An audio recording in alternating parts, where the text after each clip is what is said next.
And now it's time for the sponsor perspective portion of our program. Please welcome Amy Gowder, President and CEO of Defense and Systems at GE Aerospace. She will be joined by my colleague, Matt Steinmetz, Executive Director of the Hill Events. Amy Gowder, thank you so much for being with us today for this very, very important dialogue.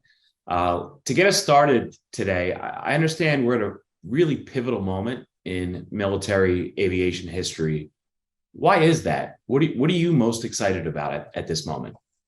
So first, thanks for having me. Let me tell you a bit of relevant history about GE Aerospace that leads to the future.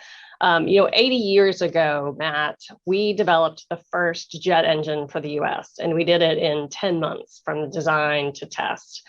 And we power 2/3 of the combat air force today and 2/3 of the rotary wing aircraft. And I have a very broad portfolio that spans into tankers and transport, as well as even marine ships, surface Navy ships. So we have a broad history, a history of innovation, of bringing innovation to market quickly and at a scale. And, all of those are important right now. As you look at the geopolitical tensions, you look at how advanced technology is becoming, it's really an exciting time. So that advanced technology, we're applying it to all of our platforms. And I'll give you two examples. The T901 is the aircraft powers the rotary wing aircraft. It's replacing our T700 that's on all the Blackhawks and Apaches. It's a workhorse. It has 100 million hours of flight time. The T901 with this advanced technology does it even better. So we used advanced materials, we've used additive manufacturing, and all that is giving 50% more power, 25% more fuel efficiency. And with the additive manufacturing, it's reduced the number of parts. So it's simpler, it's easier to maintain. So technology is really advanced quickly, and we're applying it to the benefit of the warfighter.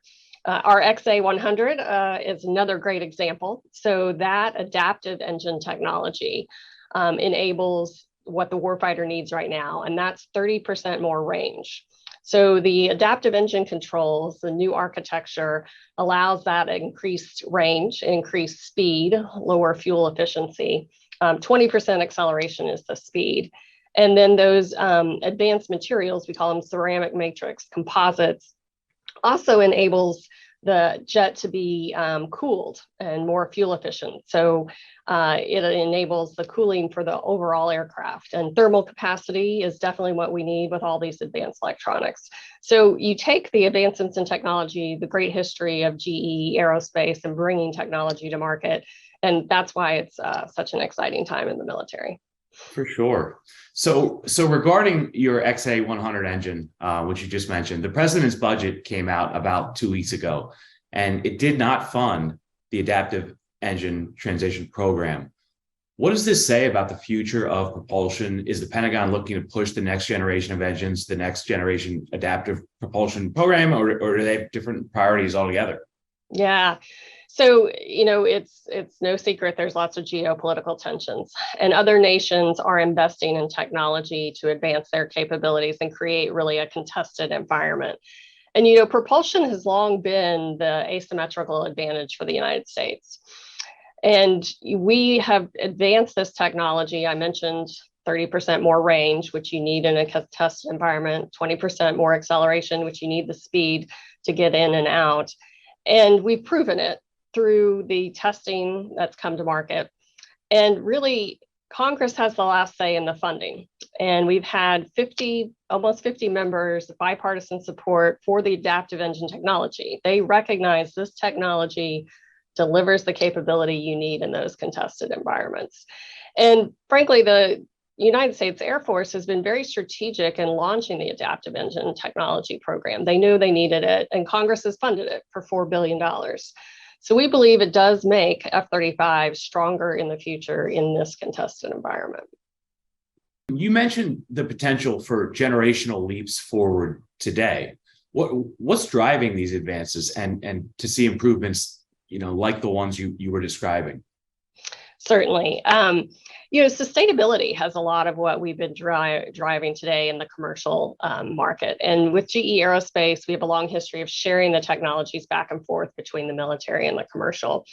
And those composite matrix ceramics I mentioned earlier that are critical to the advancements in fuel efficiency, we've had those on our LEAP engine since 2016, $10 million flight hours. And it really shows that the technology is ready, it's here now, and it's driving what we want for the environment.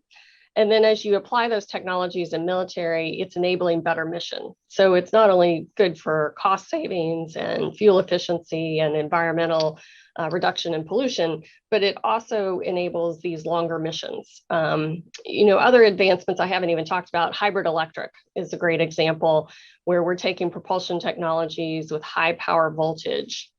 And again, back to material science, we have a silicon carbide that's really advancing the state of those high voltage, high power electronics.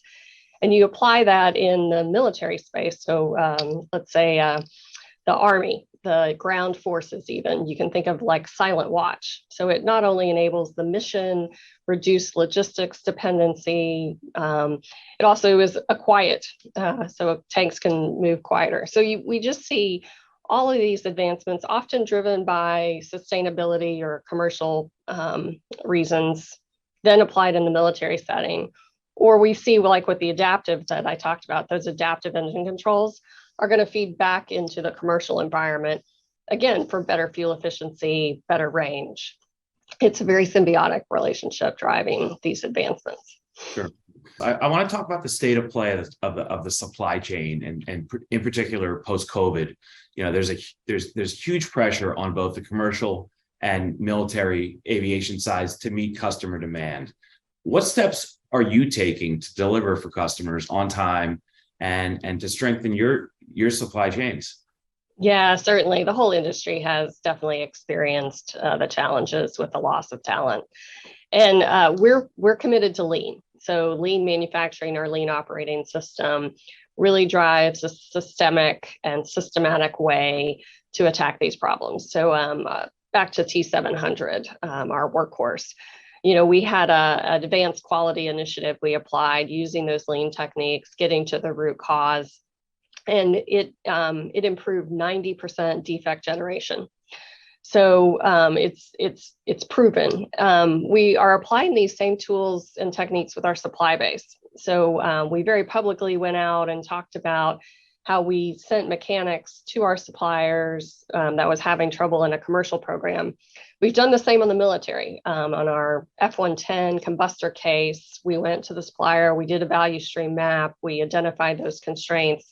It's really that hands-on systemic technique of lean that yields, in some cases 2 to 5 times the output, 90% reduction in defects. It's really those quality disruptions as well as flow that's needed to restore the supply base to the health and the performance we need. And that's through a systematic approach and partnership. To close us out in this era of increased geopolitical competition, what do you see as the key technologies currently in development that are going to maximize U.S. national security and military capabilities? Yeah, so we've talked a lot about adaptive technology and material science. Another area that material science's advancements are applying is hypersonics. So if you think about the high temperatures and the really accelerated speeds, just to give you a sense, the propulsion technology working on for hypersonics could go 3,800 miles per hour. That's going from New York to London in just an hour, just to give you our preference. And it's that really the ceramic matrix composites and some other material science advancements, rotating detonation engines. That's really what's going to enable the hypersonics field to advance. I talked about hybrid electric and high voltage. That's another area we see electrification being needed in all these applications, whether in the air or on the ground. And then finally, I'll leave you with low cost. So we certainly see unmanned collaborative combat assets are critical. So how do we take the advancements in advanced manufacturing to enable low cost? So that they can get as much scale as they need in these combat situations. Well, Amy, we're out of time, but I want to thank you so much for being our guest today. And of course, thank you to GE Aerospace for sponsoring today's program. Fantastic partners, and we can't thank you enough. Thanks, Matt. And thanks again to Amy Gowder and to GE Aerospace for their support of today's program.